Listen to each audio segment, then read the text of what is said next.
En tant que tel, je vous rappelle que le thème d'aujourd'hui, c'est Google Shopping. C'est donc notre 4e webinaire organisé par BizUp, dont le thème précisément est guide de survie à usage des e-commerçants ambitieux. Ça va durer une petite trentaine de minutes. N'hésitez pas pendant ce webinaire à interagir sur le chat. Il y a Valérie aujourd'hui qui m'assiste justement sur le chat. Et justement, Valérie vient de proposer un petit sondage auquel je vous invite à répondre sur votre pratique de Google Shopping. Quel niveau vous estimez avoir sur Google Shopping? Ça va me permettre derrière, en fonction de vos réponses, d'un petit peu orienter justement le webinaire ou d'accentuer certains points. En ce qui me concerne, donc, je m'appelle Charles Barra, je suis le cofondateur de BizUp et directeur produit et support au sein de BizUp. Qu'est-ce que c'est que BizUp? On va justement s'y intéresser sur la slide suivante. Nous sommes éditeurs d'un logiciel, une solution en ligne, qui va en fait vous permettre à vous marchands de gérer la diffusion de vos produits sur principalement les places de marché et les comparateurs de prix, notamment comme Google Shopping. En termes de chiffres, aujourd'hui, BizUp, c'est environ 2000 boutiques en ligne avec lesquelles on travaille au niveau européen.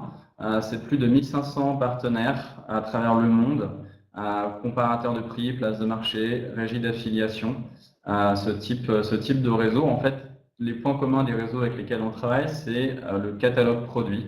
Ça va être tous les partenaires avec lesquels vous allez en fait transmettre votre catalogue produit qui va être exploité de différentes manières par ces partenaires. En termes d'effectifs, on a une bonne vingtaine de personnes aujourd'hui, une équipe de spécialistes e-commerce à votre service, au service de nos marchands.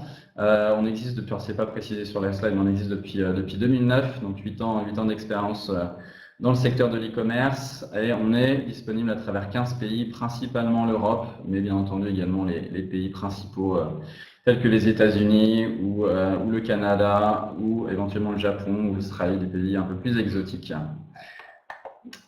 Comment ça marche très rapidement, et après on va commencer vraiment le webinaire sur Google Shopping. Comment fonctionne en fait une campagne sur BizUp, que vous compreniez bien. L'idée, c'est que dans un premier temps, vous nous fournissez votre catalogue produit, donc en format que vous souhaitez, XML ou CSV. On a des modules pour faciliter le travail de cette tâche-là. Une fois que nous, on a votre catalogue produit, on va en fait l'adapter techniquement aux spécificités des différents partenaires que vous choisissez. Donc Google Shopping, Amazon, Cdiscount, différents réseaux que vous pouvez choisir en France ou au niveau européen. On va donc l'adapter, votre catalogue, pour le diffuser sur ces réseaux partenaires. Pour qu'ensuite, dans un deuxième temps, vous puissiez, une fois que vos produits sont diffusés, analyser vos performances, donc du coup sur ces différents canaux, analyser et optimiser, bien entendu, dans un troisième temps, on va dire. Si vous voyez qu'il y a des performances qui ne sont pas forcément au bon niveau sur certains produits, vous pouvez décider d'augmenter l'enchère ou de désactiver le produit. Vous pouvez centraliser également, alors ça c'est plus pour la partie place de marché, vous pouvez, troisième point de cette slide, vous pouvez avec BizUp centraliser vos commandes. C'est-à-dire que l'ensemble des commandes qui proviennent des places de marché vont arriver dans BizUp, et vous pouvez après derrière, via nos modules, récupérer ces commandes au sein de votre propre boutique et les gérer comme si c'était en fait une commande classique qui était arrivée traditionnellement sur votre site. Voilà donc pour l'explication de BizUp, et vous verrez à la fin, vous aurez tout loisir de creuser le sujet BizUp en justement vous inscrivant pour prendre une démonstration avec l'un de nos spécialistes. Donc Google Shopping, ce que je vous propose aujourd'hui en termes de segmentation, en termes de plan, c'est le suivant, c'est de commencer par une rapide présentation. J'ai vu là au niveau du sondage, il y a quelques personnes qui se mettaient débutants. Donc avant de rentrer dans le cœur des types d'optimisation qu'on peut faire, c'est de s'intéresser justement à qu'est-ce qu'est Google Shopping, comment ça marche, quels sont les chiffres autour de Google Shopping, à quel point aujourd'hui justement c'est devenu un acteur incontournable. Après, on va s'intéresser donc au fonctionnement, comment aller sur Google Shopping, comment ça fonctionne techniquement et aussi en termes business. Et puis après, on terminera par certainement ce que certains d'entre vous attendent, c'est la partie bonne pratique, des conseils qu'on peut vous donner par rapport à l'expérience qu'on a avec nos nombreux marchands qui sont sur Google Shopping. Donc Google Shopping, qu'est-ce que c'est? Google Shopping, c'est un outil en fait qui a été créé par Google environ il y a autour de 2010 à peu près, qui va en fait intégrer de la publicité avec vraiment une transformation de produit, c'est-à-dire qu'il va, au sein de ces pages de recherche, Google va intégrer des produits donc directement de manière visuelle, c'est-à-dire qu'on le voit sur ce screenshot. Ici, une personne, voilà, on va taper acheter kitesurf et derrière, dans les premières lignes, on le voit très nettement ici, il va y avoir donc des produits qui vont apparaître dans les résultats de recherche. Alors normalement, on est sur des résultats textuels, on est sur du texte, on est sur des annonces de texte. Et justement, la grande particularité de Google Shopping, c'est qu'ils vont oublier cette partie textuelle et ils vont remplacer ça par des images, par des titres, par des prix et par des liens directs vers votre boutique sur la page du produit considéré. Donc on est vraiment sur une intégration extrêmement bien faite, naturelle, qui aujourd'hui permet effectivement ce succès de Google Shopping. Donc voilà, en tant que l'expérience client pour un internaute, c'est vous tapez en général n'importe quel type de produit, pas forcément de mettre acheter devant, mais juste le type de produit ou un produit spécifique. Et il y a de très grandes chances que des vignettes Google Shopping arrivent. Donc soit en termes de positionnement de ces publicités, là on voit sur ce premier screenshot, ça va être juste en haut, au-dessus des AdWords traditionnels. Et après, si vous cliquez dessus, vous arrivez donc du coup sur une page dédiée potentiellement avec plus de détails sur les produits. Ou alors effectivement, vous pouvez y arriver aussi par l'onglet Shopping. Mais ça peut être également en termes d'intégration, ça peut être du côté droit de la page de recherche de Google. Ça va dépendre en fait en général, le nombre d'offres qui doivent être présentées. Google ne communique pas précisément sur comment les offres est-ce qu'elles sont mises en haut ou est-ce qu'elles sont mises à droite.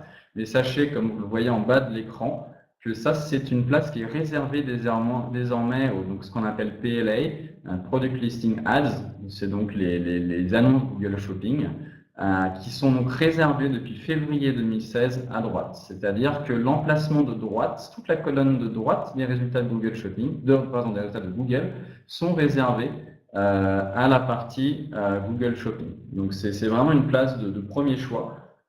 C'est très intéressant et c'est-à-dire que les annonces commerciales classiques, les AdWords classiques ne peuvent plus être ici depuis février 2016. Donc ça montre à quel point Google accentue l'effet Google Shopping et mise dessus. Voilà, sur le mobile, il y a une expérience qui est très similaire, bien entendu. Là, j'ai tapé la même requête et on a effectivement, là, il va y avoir une particularité qui est bien entendu liée à la spécificité du mobile.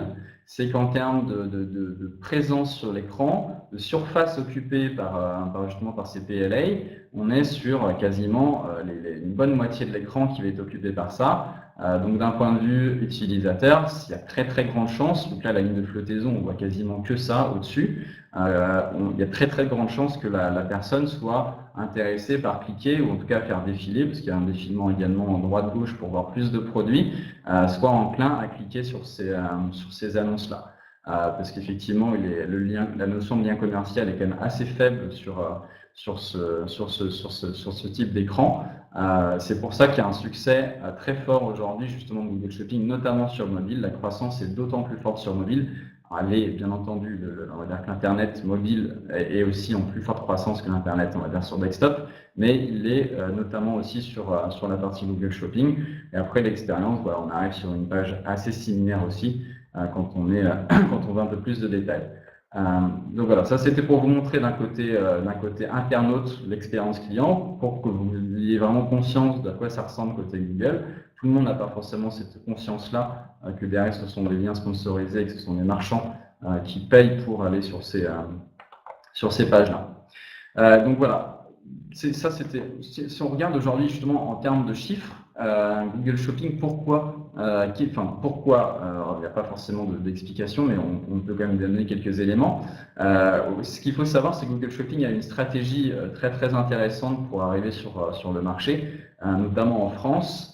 Ils ont commencé, en fait, si vous voulez, peut-être que vous en souvenez, peut-être que vous y étiez, c'était en 2011-2012, ils ont commencé à apparaître sur le marché français, mais avec complètement gratuitement. C'est-à-dire que si vous vouliez mettre vos produits sur Google Shopping, c'était gratuit pour vous, marchands. Donc forcément, il y a une grosse adoption de la part des marchands. Mais après, entre guillemets, malheureusement, et en plus c'est relativement quelque chose qu'on pouvait anticiper de la part de Google. En février 2013, Google Shopping est passé payant. C'est-à-dire qu'il n'était plus possible, enfin, c'est entre février 2013 et juin 2013, en France, que Google Shopping est passé payant. C'est-à-dire que vous étiez obligé d'y associer une campagne Google AdWords. Mais voilà, grâce à ces stratégies d'adoption, en commençant par du gratuit, ils ont eu énormément de marchands directement. Ça a fait une certaine masse critique qui fait que le produit a bien fonctionné. Et après, ils sont passés en payant. Donc, c'est quelque chose qui a plutôt bien fonctionné, avec toute la force derrière de Google, tout le trafic naturel qui aujourd'hui est clairement numéro 1. C'est une évidence que derrière, ça fonctionne bien. En termes de chiffres, justement, c'est une enquête Forrester. 61% des marchands français prévoyaient en 2016 d'augmenter leur budget Google Shopping sur l'année 2017. Donc c'est quand même colossal. Je ne suis pas sûr qu'il y ait beaucoup d'autres types de canaux marketing sur lesquels il y a un tel engouement et un tel souhait d'augmentation de budget. Donc les PLA représentent en termes de search, la répartition du search, justement, la répartition Google Shopping versus search classique, on va dire, c'est 53%. Donc, c'est-à-dire que c'est très intéressant et c'est ce petit graphique qui le montre ici. On a en fait, ici, on voit que la tendance s'est inversée. C'est-à-dire que début 2016, entre Q1 et Q2, on voit que les Shopping Ads, donc les Google Shopping, est passé devant en termes de dépenses marketing, devant le search classique. C'est-à-dire qu'avant, on a commencé début 2015 avec à 46%. Depuis début 2016, on est passé à 50, voilà, on a fini à 53%. Donc c'est quand même quelque chose d'assez remarquable de se dire qu'aujourd'hui, les dépenses des marchands, bien entendu, on parle de marchands, est supérieure aujourd'hui sur la partie Google Shopping que sur l'AdWords, on va dire, traditionnel. Ça montre à quel point ça devient aujourd'hui un indispensable. Après, voilà, une petite étude américaine de Sidecar. Aujourd'hui, sur la globalité du marché américain, 16% des ventes des marchands proviennent de Product Listing Ads. Donc, ça montre à quel point c'est important comme canal et j'imagine que ça va ne faire qu'augmenter dans les années à venir. Donc, c'est clairement un canal sur lequel il faut en tout cas tenter sa chance, mais en étant bien outillé, par exemple avec des solutions comme la nôtre. Le fonctionnement. Donc, comment justement ça fonctionne? Comment aller sur Google Shopping? Déjà, ce qu'il faut bien avoir en tête, c'est les distinctions qu'il va y avoir par rapport à des AdWords traditionnels. Donc, à gauche, on a les extensions d'AdWords, on va dire traditionnelles, de type texte. On voit donc justement que la représentation graphique de ce type d'annonce est purement textuelle. C'est-à-dire qu'on a un titre, après derrière on a un petit descriptif. Après, d'ailleurs, on peut avoir des sous-détails. Voilà, on est sur quelque chose d'assez, pas obsolète, mais assez simple, qui, pas forcément derrière, attirer l'œil, en tout cas, de l'e-shopper. En termes de targeting, comment justement on va lier son annonce à une recherche? Ça va se faire par le principe de mots-clés, auquel certainement vous êtes familier si vous êtes déjà sur AdWords. Vous définissez des mots-clés et derrière, vos annonces sont reliées à ces mots-clés-là. En termes du coup de modèle économique, on est sur du CPC pour les annonces traditionnelles AdWords. Voilà. Et si on fait le comparable maintenant avec donc la partie Product Listing Ads, qu'est-ce qu'il va y avoir en commun? Qu'est-ce qui change? Le format, donc comme on l'a déjà vu, le format est clairement différent. On est sur un format beaucoup plus orienté, on va dire, clic, ou orienté shopping en tout cas. C'est-à-dire qu'on présente le produit, il y a une photo, il y a un titre, derrière il y a un prix qui apparaît clairement, il y a la marque éventuellement, il peut aussi y avoir, on va revenir après, il peut aussi y avoir des notions de promotion, donc c'est quelque chose qui est très intéressant. On est vraiment dans une logique d'achat et c'est ce qui fait clairement la différence par rapport aux annonces traditionnelles. En termes de targeting, là aussi il va y avoir une différence, on n'a plus de mots-clés. Donc ça a été assez un bouleversement chez les e-marketeurs et adeptes du keywording à gogo sur Google. Sur Google Shopping, il n'y a plus de mots-clés, en tout cas mots-clés positifs. C'est-à-dire que c'est Google qui se charge à partir en fait des mots-clés qu'ils vont trouver dans vos titres et dans vos descriptions, qui vont se charger via leur algorithme, qui bien entendu ne dévoile pas, par rapport aux recherches des internautes, vont faire le lien. Donc cette logique de keyword n'existe plus sur Google Shopping. c'est ce qu'on appelle keywordless. C'est un terme que vous verrez très souvent sur le net à propos de Google Shopping. Ça veut, bien entendu, pour les gens qui ne sont peut-être pas très anglophones, ça veut dire sans mots-clés. En termes derrière de modèle économique, le modèle économique, on est sur un CPC là aussi. On est sur un CPC similaire à l'AdWords, sachant que c'est intéressant, c'est une slide qui provenait d'AdWords. Il n'y a pas, ils avaient mis au départ CPA sur une slide qui datait à l'époque. Peut-être qu'à l'époque, ils se posaient la question. Voilà pour le fonctionnement. On va aller un peu plus rapidement sur les prochaines slides, puisque certainement ceux qui connaissent déjà, peut-être que je n'apprends pas grand-chose, mais je pense que c'est important de bien recentrer justement le niveau de connaissance des gens qui ne connaîtraient pas forcément tout ça. Comment ça fonctionne? Du coup, il y a deux composantes indispensables sur une campagne Google Shopping. Vous allez avoir d'un côté, comme je l'ai indiqué, il faut que vous ayez un compte AdWords, c'est-à-dire qu'il faut que vous définissiez un CPC sur vos campagnes, vous définissez un budget quotidien. Potentiellement, vous allez programmer justement des biddings, des enchères différentes en fonction des moments de la journée, en fonction des jours. Et vous pouvez, alors il n'y a pas de mots-clés positifs, mais vous avez des mots-clés négatifs. C'est-à-dire que vous pouvez dire, voilà, je ne veux pas que mes produits sur cette campagne-là apparaissent si la personne a mis tel mot-clé. On pourrait imaginer par exemple si c'est pas cher, ou si c'est vous vendez des produits de luxe, ou c'est à la marque d'un concurrent. Ou, voilà. Donc il faut réfléchir à ce que vous ne voulez surtout pas que les gens, s'ils sont en train de chercher tel type de produit, qui ne tombent pas sur les vôtres. Donc ça c'est spécifique à chacun. Et d'un autre côté, la partie flux produit, donc il faudra intégrer sur Google Merchant Center avec, donc en termes de format XML ou CSV, les deux sont supportés par Google, mais c'est un format spécifique et justement sur BizUp, on va vous permettre de générer ce flux-là très facilement. Vous n'aurez pas à vous embêter à ajuster le nom des champs, etc. Hébergé sur un HTTP ou un FTP. Alors, ce n'est pas une obligation aujourd'hui, mais le EAN est très fortement recommandé. On verra juste après, c'est aussi supporté d'avoir un AMPN plus la marque. Mais je vous conseille aujourd'hui, si vous vous lancez ou si même derrière vous êtes un marchand plus mature, d'avoir des EN, c'est quand même très très recommandé. Et de le mettre à jour, l'appareil Google n'a pas forcément d'exigence, mais en tout cas c'est le mini. Voilà, moi je vous recommande de l'actualiser une fois par jour, ça vous évitera d'avoir des différentiels entre justement votre flux et ce que Google peut observer sur votre site. Les bonnes pratiques de flux, justement, on va y arriver. Qu'est-ce qu'on vous conseille, nous? Alors, on travaille avec plus de quasiment presque 2000 marchands aujourd'hui à travers l'Europe et la plupart sont sur Google Shopping, donc on a une assez bonne expérience du sujet. En termes de titres, je vous recommande de commencer par la marque, d'y mettre ensuite le nom du produit et surtout de mettre des attributs caractéristiques de vos produits, c'est-à-dire la couleur, la taille, la marquière, en fonction du type de produit, mettre les éléments qui vont être, on va dire, déterminants dans l'acte d'achat. Ensuite, derrière la longueur du titre, bien que Google Shopping autorise jusqu'à 150 caractères, après, derrière, ça fait des titres qui sont extrêmement longs, qui ne vont pas forcément bien s'afficher sur mobile. Ça fait des choses qui sont assez peu lisibles. On vous recommande, pour notre expérience, plutôt d'être sur 70 caractères. En général, ça va faire des titres plus légers et ça y a suffisamment de place pour mettre les éléments clés. Faites attention également à l'orthographe, c'est-à-dire éviter d'avoir trop de majuscules. Si le flux peut provenir de votre flux, de votre boutique directement. Si vous avez écrit les titres de vos produits avec des points d'exclamation ou avec des majuscules ou alors des choses qui sont très orientées marketing, il faut, on va dire, aseptiser tout ça, le rendre le plus clean possible. C'est vraiment, on est sur quelque chose, on indique un titre produit, on n'est pas en train de faire du marketing à travers son titre.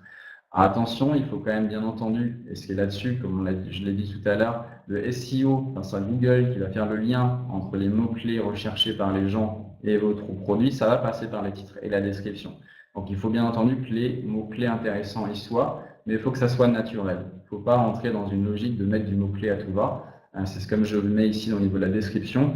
Pas trop de keyword dropping. On n'est pas là pour mettre le maximum de mots-clés. On est là pour que ça soit une description de produit objective avec du coup avec les mots-clés qui vont intéresser le marchand. Le keyword dropping, c'est quelque chose qu'on fait en général juste en SEO. C'est une pratique pour dire voilà, on met le maximum de mots-clés dans une description ou dans un texte pour attirer Google.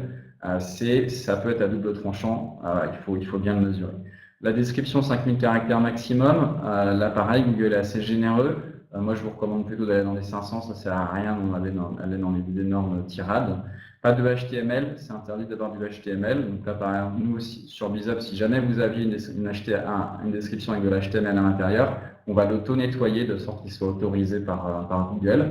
Pas de lien vers votre boutique, c'est interdit d'avoir des liens justement dans les descriptions en citant le nom de votre boutique. Ça doit rester anonyme, c'est une description de produit, on parle que du produit et de rien d'autre. Ensuite, qu'est-ce qu'on va avoir sur la suite de nos recommandations sur la partie flux? On va également avoir sur les images une autre définition recommandée, bien entendu. Alors Google Shopping là-dessus est assez sympathique. Il ne demande que du 100 par 100, mais ils sont 250 sur les vêtements. Je vous recommande d'aller au-delà de ça. Vous pouvez aller jusqu'à 16 mégas. Allez vraiment donner les images dans la meilleure résolution que vous ayez sur votre site. En général, ça va être mieux restitué sur Google ensuite. Pas de promotion, d'inscription, de filigrane. C'est une image qui doit être neutre, sur fond blanc en général. Neutre, voilà. Pas de marketing sur les images non plus. Évitez, alors si vos images sont sur les trop basses résolutions et vous faites des agrandissements, on va dire non naturels, ça fait des choses qui ne sont pas forcément très propres. Évitez ça, donc pas de distorsion, pas d'agrandissement, faites des images naturelles dans de bonnes résolutions. Essayez de vous différencier, alors ça c'est une petite recommandation qu'on vous fait, c'est-à-dire qu'en fait si vous vendez des produits, vous n'êtes pas les seuls à les vendre, essayez d'avoir une photo qui est peut-être un peu, vous auriez prise vous-même, qui soit sur un angle différent, ou en tout cas qui change un petit peu de toutes celles que l'internaute peut voir. Ça peut vous permettre, ça peut attirer l'œil en fait de l'internaute et de se dire tiens, celui-ci est différent, je vais aller voir, plutôt que de voir une dizaine de photos similaires. Profitez Google est aussi généreux là-dessus sur les images additionnelles, ils en supportent jusqu'à 10. Peu de gens y pensent, mais pensez à mettre le maximum d'images. Le nom des fichiers d'image, question de Jean-Guillaume, a priori, il n'est pas pris en compte dans le SEO. Par contre, il y a une chose à laquelle il faut faire attention, c'est de respecter de ne pas mettre typiquement des espaces ou des caractères, des 2 points, ce type de choses. Ça peut poser problème sur certains navigateurs. Donc, il faut vraiment respecter la norme du URL classique. Donc, c'est vraiment des caractères simples. On va dire des lettres et des chiffres, mais pas de caractères exotiques. Sur la partie catégorie, catégoriser au plus fin, ça c'est vraiment quelque chose qui est pas forcément, les gens ne voient pas l'intérêt de ça ou se disent la partie catégorisation, c'est quelque chose qui m'ennuie, mais pourtant c'est extrêmement important, hein, c'est presque la chose la plus importante. Qu'est-ce que c'est? C'est qu'en fait Google vous demande c'est pas obligatoire aujourd'hui, mais c'est très fortement recommandé, de mettre en correspondance vos produits, ou en tout cas les catégories de vos produits avec ses propres catégories. C'est-à-dire que Google Shopping met à disposition son arborescence de catégories, et derrière, vous devez dire pour chacun de vos produits dans quelle catégorie de Google Shopping ça va se ranger. Là, typiquement, je donne un exemple.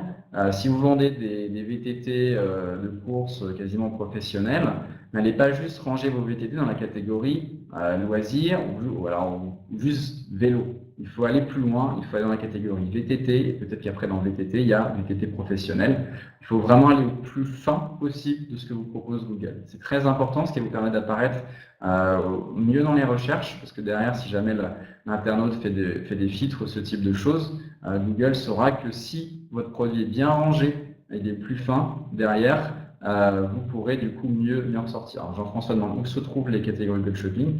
Vous les avez en cherchant les specs Google Shopping, Google Shopping Spec. Dans l'article, vous cherchez catégorie et vous allez voir, il vous donne un lien vers l'arborescence. En tout cas, au niveau de Bizup, nous, cette catégorisation est directement intégrée dans notre outil. Vous pouvez faire ce travail de catégorisation très facilement. Petite astuce, sachez que les ID des catégories de Google Shopping, ça c'est une nouveauté. Ça fait, au lancement, ils n'avaient pas ça. Entre les différents pays, les ID de catégories sont communs. C'est-à-dire que si vous vendez sur plusieurs pays, vous n'avez pas forcément besoin de refaire ce travail de catégorisation. En fait, l'ID est en commun. Donc, en passant par l'ID, C'est-à-dire que l'ID de vélo et bike en anglais, sur Google UK, ça sera le même ID. Donc du coup, vous n'avez pas besoin de refaire ce travail-là si vous êtes sur plusieurs pays. Ça peut être un gain de temps significatif. Sur la partie livraison, ça on sait à quel point c'est important pour l'internaute d'avoir une livraison pas forcément, en tout cas réaliste par rapport à ce qui est affiché sur le site.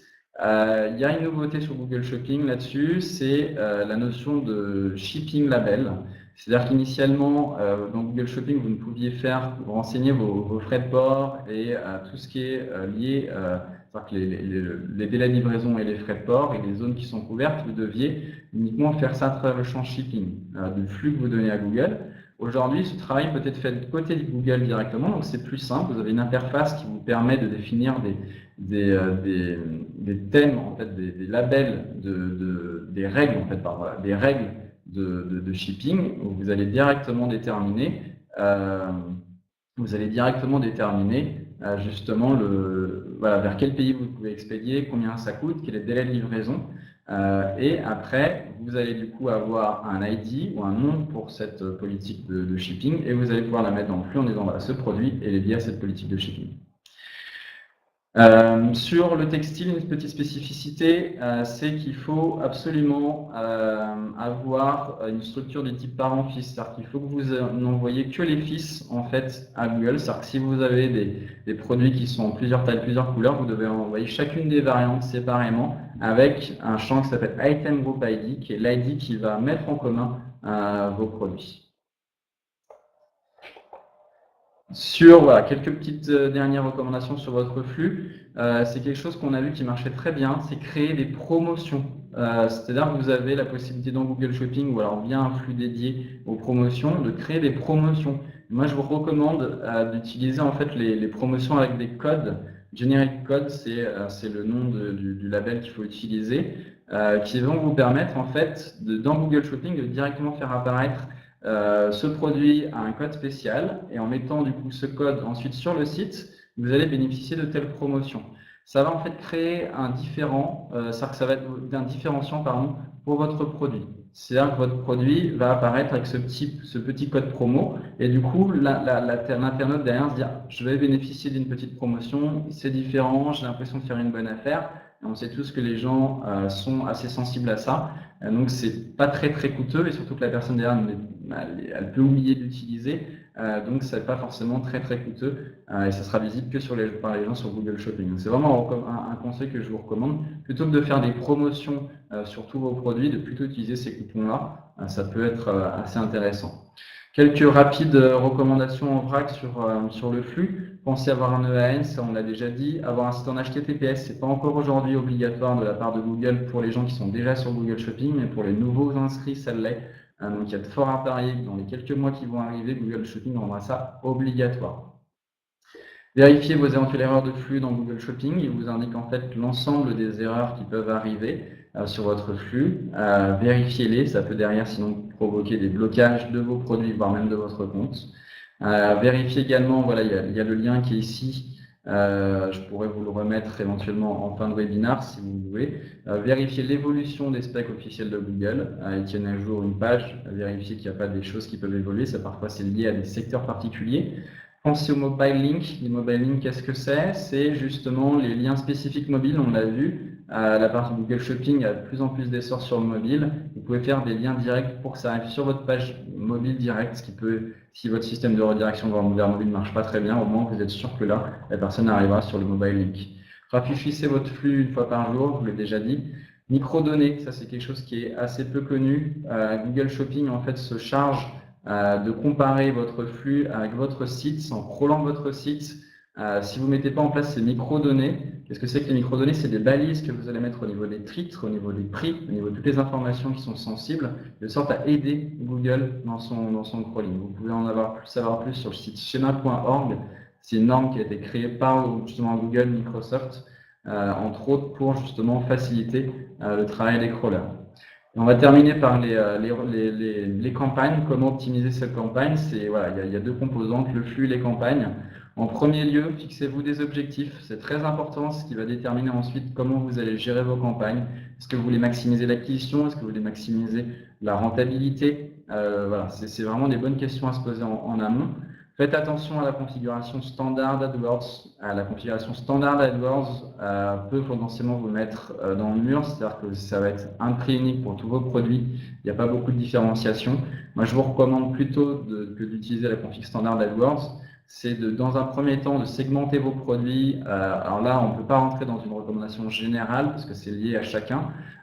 Mais vous pouvez en fait utiliser Google vous permet d'utiliser deux types de champs, soit les champs qui sont dans une liste qui est prédéfinie par Google, à savoir l'item ID, la marque, vos catégories et aussi les custom labels. Donc les custom labels, ce sont les champs qui sont libres, qui proviennent de votre flux, qui vont vous permettre justement d'aller sous-segmenter vos produits par rapport à ces custom labels.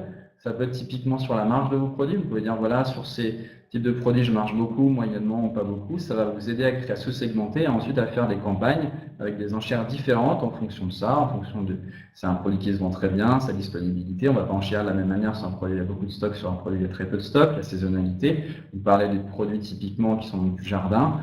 C'est le moment justement de les pousser. Des produits qui sont plus sur l'hiver, on peut les mettre un peu en stand-by pour l'instant. Voilà, différencier du coup vos enchères en fonction, on vient de le dire, de la performance de vos produits, c'est-à-dire qu'il va falloir observer la performance le plus précisément possible. Et je vais vous finir là sur ce sujet-là, comment Bizup peut vous aider là-dessus, et les groupes de produits que vous auriez segmentés. Pensez aussi à ce que vous pourriez faire sur les annonces AdWords traditionnelles, c'est-à-dire à mettre des enchères différentes en fonction des moments de la journée, des jours particuliers. Si vous êtes dans le B2B, peut-être baisser vos annonces le samedi et le dimanche, ce type de réglage. Zone géographique, vous pouvez faire aussi en fonction de si vous savez que vous vendez des produits qui sont plutôt lourds où il y a une notion de délai de livraison plus ou moins important en fonction de la région. Peut-être baisser sur les régions qui sont loin de votre centre d'expédition. Périphérique utilisé, c'est très important. On l'a vu qu'il n'y avait clairement pas du tout. C'est une approche assez différente entre le desktop et le mobile. Ça peut du coup, peut-être des gens ne vont pas acheter des produits, on va dire très chers en étant sur un mobile. Donc pensez à varier en fonction des périphériques. Et pensez aux keywords négatifs. On l'a vu tout à l'heure. C'est une fonctionnalité qui est proposée par Google. Voilà, avant de terminer, donc, comment Bizup peut vous aider justement sur la gestion de vos campagnes Google Shopping. Donc nous, on va vous permettre, comme on peut le faire sur d'autres canaux, on va vous permettre de générer un flux produit qui va être parfaitement en adéquation avec ce qu'attend Google, notamment au niveau des catégories, au niveau des champs obligatoires. On va vous indiquer les valeurs possibles que vous pouvez mettre sur chacun des champs. Ça va vous garantir d'avoir un flux qui va être vraiment plus propre et parfaitement en phase avec ce qu'attend Google Shopping. Et on est au courant, bien entendu, en avance des évolutions de Google Shopping sur leurs spécifications. Donc, on vous prévient également pour éviter que votre compte soit coupé. Donc, ça, c'est la partie flux. Donc, on met à jour, etc. On le fournit à Google. Et de l'autre côté, sur la partie gestion de campagne, on va vous permettre, dans la partie statistique de Bizup, d'aller voir quels sont les produits qui surperforment, ceux qui sont sous-performent, pour derrière justement ajuster ces campagnes-là. Donc vraiment, on a un outil complet qui va vous permettre de gérer Google Shopping de la meilleure manière qui soit. Voilà, donc j'espère que on a un tout petit peu dépassé le temps, mais si vous avez quelques questions, n'hésitez pas à me les poser tout de suite. Pendant que éventuellement vous les posez, j'en profite pour vous dire que vous pouvez, si vous souhaitez en savoir plus sur Bizup, vous pouvez prendre rendez-vous via un lien que va mettre Valérie, qui a déjà mis actuellement là sur le chat, qui va vous permettre de prendre rendez-vous avec l'un de nos experts e-marketing pour justement vous présenter notre solution et parler avec vous de votre stratégie Google Shopping sur comment justement la mettre en place, comment mieux la gérer. Oui, le PowerPoint sera disponible. Vous pourrez revenir sur cet endroit du webinaire, sur ce webinaire dans quelques minutes, ou en tout cas dans la journée. Le PowerPoint sera disponible. Voilà, est-ce que vous avez des questions? Voilà, Jean-Guillaume qui s'interrogeait sur récupérer le PowerPoint. Bonjour, avec un catalogue 40 produits, est-ce qu'il est nécessaire de faire des flux différents? Alors des flux différents. Sur Google Shopping, il va y avoir qu'un flux. Après, quand vous parlez de flux différents, c'est peut-être justement de sous-segmenter les campagnes. Je pense qu'il y a toujours intérêt à sous-segmenter les campagnes en fonction justement, comme on le disait, de quels sont les produits qui vont marcher le mieux. Il y a forcément des spécificités, même si c'est entre 40 produits. Je pense que ça vaut le coup de sous-segmenter en réfléchissant justement aux différenciants qu'il va y avoir entre vos produits. Si on a plusieurs pays de vente, est-ce qu'on doit faire un flux par produit? Alors, ça ne va pas être un flux par produit, mais ça va être un flux par pays. Voilà, absolument, parce qu'en fait, en fonction de la langue, alors sauf si c'est entre la Belgique et la France ou d'autres pays francophones, vous pouvez garder le même flux, mais ça sera toujours un flux par pays, c'est-à-dire que Google va vous demander, quand vous ajoutez votre flux, quel est le pays de destination. Donc, c'est important du coup d'avoir un flux par pays. Au niveau de BizUp, on est compatible avec l'ensemble des pays dans lesquels Google Shopping est. Est-ce qu'il y a d'autres questions? Pourriez-vous mettre un lien vers les specs à suivre des évolutions? Ça, oui, je vous le mettrai juste après dans le chat. Voilà, alors Belkacem qui dit bonjour, est-ce que dans les 30 secondes qui restent, faire un flux US et UK différent, il va forcément être différent au niveau de la devise entre les pounds et les dollars. Après, sur la partie contenu pur, texte, ça sera similaire, mais à cause de la devise, c'est quand même mieux de faire de flux différents. Si je suis vos recommandations, un titre de ce genre, Naturalisé d'Eczéma, réduction de 10%, alors, c'est pas qu'il sera pas autorisé. Google ne va pas forcément mettre de retour négatif là-dessus, mais c'est pas quelque chose que je vous recommande de faire. Potentiellement, ça respecte pas leurs recommandations, donc ils peuvent vous bloquer. Voilà, humainement, en tout cas, les comptes, sachez que les comptes sont vérifiés avec entre de l'automatisme et des personnes qui vont regarder, et s'ils s'en aperçoivent, ils peuvent vous mettre un warning, voire vous bloquer. Donc, évitez ce type de choses. Est-ce que si nous changeons des colonnes dans le flux, ça risque de bloquer nos campagnes?